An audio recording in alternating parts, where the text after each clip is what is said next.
Oke, izin sharing ya dari yang aku pelajarin tadi, tapi kalau salah tolong koreksi. Nah, kalau di CCM Customer Journey Mapping, kalau di bahasa Indonesia ini sendiri kan mapping itu pemetaan ya. Pemetaan dari apa? Apa yang dipetakan? Yang dipetakan tuh perjalanan customer. Nah, kalau perjalanan kan dari awal hingga akhir kan. Nah, di sini juga sama, dari awal perjalanan si customer belum tahu apa itu produknya, apa itu brandnya, hingga akhir. Akhir tuh kayak evaluasi dari produk yang udah dibeli gitu loh. Itu kenapa customer journey mapping, pemetaan pembeli itu kan. Nah, di sini ada dua komponennya, yang ke kanan sama yang ke bawah.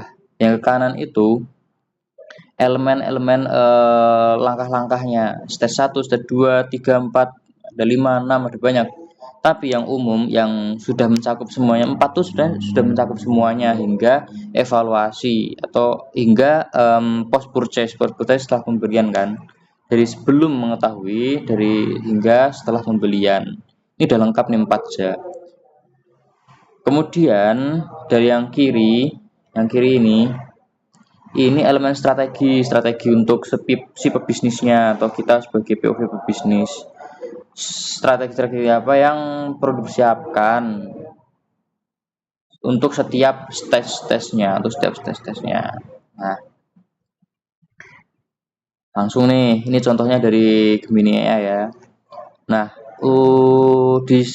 di strategi yang pertama ini ada stage in buying process. Bagaimana si customer itu dalam pembelian ini prosesnya gimana sih untuk setiap stage-nya. Nah, kalau di stage pertama si customer itu unaware atau nggak tahu terkait bisnis, terkait brand kita itu di stage 1.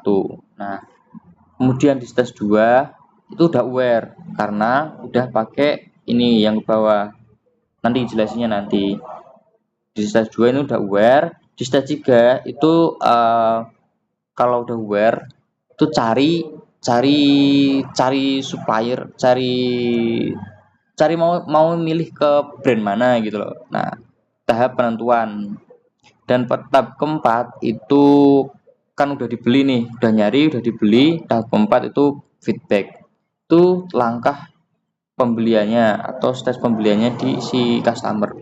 Nah, untuk yang kedua itu ada media touch point, media-media apa saja di setiap stage-stage-nya. Tuh, beda-beda. Karena belum tahu, kita bisa ngasih tahunya lewat Instagram gitu, singkat cerita gitu. Terus contohnya lagi karena lagi milih-milih medianya dikasih halaman produk atau chat admin dan sebagainya. Feedback medianya apa, Instagram story, review Shopee dan sebagainya. Nah, seperti itu isinya. Kemudian key question ini kita sebagai POV, sebagai customer-nya di tahap pertama awareness itu sebagai POV pelanggan. Kalau kamu mau tahap pertama, kalau nggak tahu nih hijab apa atau yang pengen dibeli, nah ini kan cari-carinya model hijab yang lagi tren gitu ya contohnya, atau enggak caramu sendirilah apa ya di sebelum mengetahui sebuah brand gitu, caramu sendiri gimana untuk mencarinya atau pertanyaanmu apa. Kemudian untuk pertanyaan ketika evaluation itu kayak gini, ketika decision kayak gini, terus ketika selesai itu pertanyaannya seperti itu. Terkait pertanyaan ya. Yang keempat itu digital marketing teknik. Nah, teknik-teknik digital marketing yang penting kan dua ke bawah ini. Tekniknya gimana sih untuk menjawab stage pertama, tekniknya untuk menjawab stage kedua, teknik ketiga sampai stage keempat. Itu masing-masing sama kontennya itu seperti apa. Itu contohnya seperti ini. Tuh. Mungkin kalau nek kleru golek AI lagi.